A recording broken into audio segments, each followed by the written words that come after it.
AP బీజేపీలో సీనియర్లు అసంతృప్తిగా ఉన్నారు అనేది ఇప్పుడు బిగ్ బ్రేకింగ్ న్యూస్. ఎందుకు?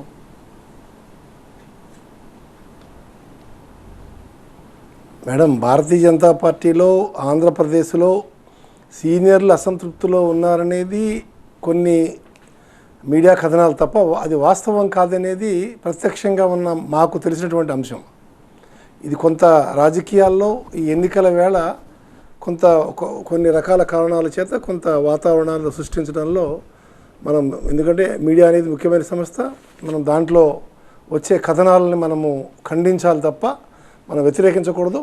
ఖచ్చితంగా భారతీయ జనతా పార్టీ ఆంధ్రప్రదేశ్లో ఎక్కడా కూడా ఈ కూటమి ఏర్పాటు తర్వాత కానీ అభ్యర్థుల ఎంపిక విషయంలో కానీ ఇతర అంశాల్లో కానీ ఎక్కడ అసంతృప్తి లేదనేది మా వరకు ఉన్నటువంటి మేము స్వయంగా చూస్తున్నటువంటి అంశంగా మేము భావిస్తూ ఉన్నాం. రైట్. మరి సీట్లు ఎందుకు ఇవ్వలేదండి సీనియర్లకి?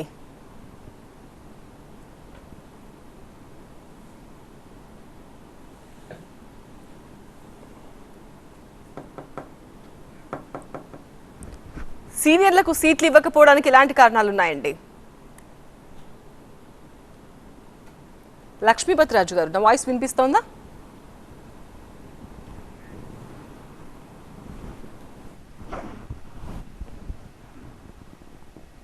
ఏపీ బీజేపీలో అయితే మనకు ఒక పంచాయతీ కనిపిస్తోంది. సీనియర్లను పక్కన పెట్టారు అన్న ఆరోపణలు అయితే సీనియర్ల నుంచి, సీనియర్ల వర్గాల నుంచి వినిపిస్తూ ఉన్నాయి. మరి ఇప్పుడు 11వ సీటు కూడా అడుగుతున్నట్టుగా తెలుస్తోంది. మరి అడుగుతున్న 11వ సీటు ఎవరి కోసం? ఏపీ బీజేపీలో కొత్త వాళ్ళు వర్సెస్ పాత వాళ్ళు అన్నట్టుగా సీన్ మారిపోయిందా? ఇప్పుడు పొత్తుల నేపథ్యంలో ఎందుకు కొంతమంది సీనియర్లను పక్కన పెట్టారు అన్న వార్తలు వినిపిస్తున్నాయి. ఇలా చాలా రకాల వార్తలైతే ఏపీ బీజేపీలో చక్కర్లు కొడుతున్నాయి. అలాగే పురంధేశ్వరి కూడా టీడీపీ మనిషిగా మారిపోయారు అంటూ వైసీపీ నుంచి కౌంటర్లు కూడా వస్తున్నాయి. మరి ఈ నేపథ్యంలో ఏపీ బీజేపీ తరపున మాట్లాడడానికి లక్ష్మీపతి రాజు గారితో మనం మాట్లాడుతున్నాము. లక్ష్మీపతి రాజు గారు, సీనియర్లకు టికెట్లు ఇవ్వకపోవడానికి ఎలాంటి కారణాలు కనిపిస్తున్నాయి?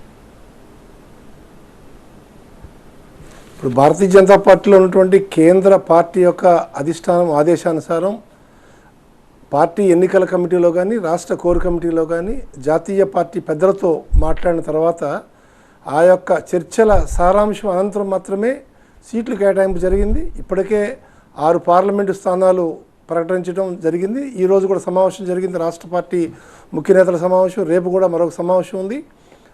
బీజేపీ పోటీ చేసే ఎమ్మెల్యేల వరకు కూడా రేపు 2లో ప్రకటన వెలువడచ్చనేది మాకున్నటువంటి సమాచారం. దీంట్లో సీనియర్ జూనియర్ చూడకుండా ఆయా పరిస్థితుల ఆధారంగా మనం పొత్తులోకి వెళ్ళిన తర్వాత ఆయా పరిస్థితుల ఆధారంగా అక్కడ ఉన్నటువంటి రాజకీయ వాతావరణం, రాజకీయ నేపథ్యము, ఆ ప్రాంతంలో ఉన్నటువంటి ఓటర్ల యొక్క ఆలోచన విధానానికి అనుగుణంగా పార్టీ కూడా అన్ని రకాల బేరీజులు వేసుకున్న తర్వాత మాత్రమే సీట్లు పంపిణీ జరిగిందనేది మీ ద్వారా నేను తెలియజేస్తా ఉన్నాను. రైట్. ఇప్పుడు 11వ సీటు ఎందుకు అడుగుతున్నారండి? భారతీయ జనతా పార్టీ రాష్ట్రంలో బలీయమైన ప్రత్యామ్నాయ రాజకీయ శక్తిగా ఎదుగుతూ ఉంది.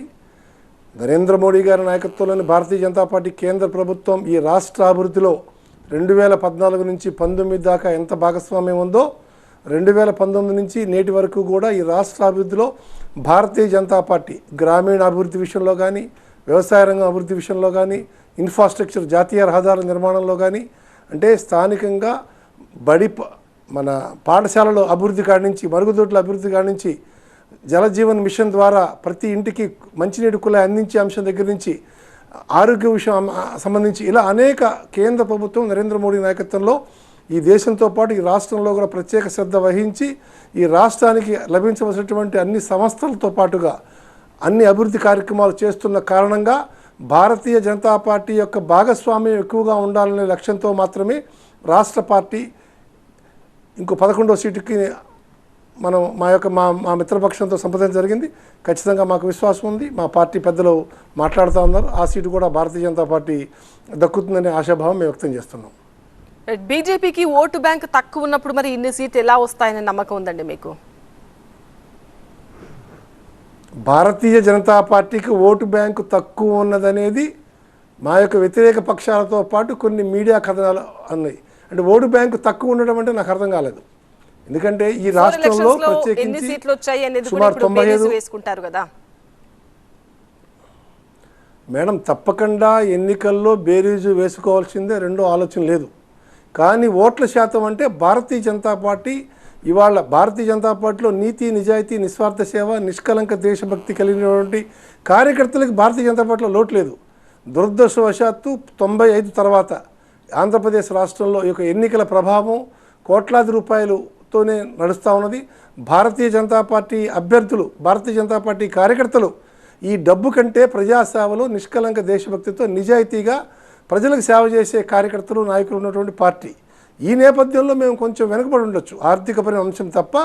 భారతీయ జనతా పార్టీ వాళ్ళ ప్రత్యామ్నాయం మేము ఇవాళ మీరు ఓటు బ్యాంకు తక్కువ అంటున్నారు. 98 ఎన్నికల్లో భారతీయ జనతా పార్టీ స్వతంత్రంగా సంయుక్త ఆంధ్రప్రదేశ్ రాష్ట్రంలో పోటీ చేస్తే మాకు 18% ఓట్లతో పాటుగా 4 పార్లమెంట్ సీట్లు భారతీయ జనతా పార్టీ గెలిచింది. ఆ విషయాన్ని మర్చిపోవద్దు. అంటే ఇవాళ ఉన్నటువంటి రాజకీయ వాతావరణంలో కొంత ఆర్థికపరమైన అంశాలు ముడిపడి ఉండటం భారతీయ జనతా పార్టీ పట్ల మా యొక్క విశ్వాసం ఉంది, ప్రజలకు విశ్వాసం ఉంది.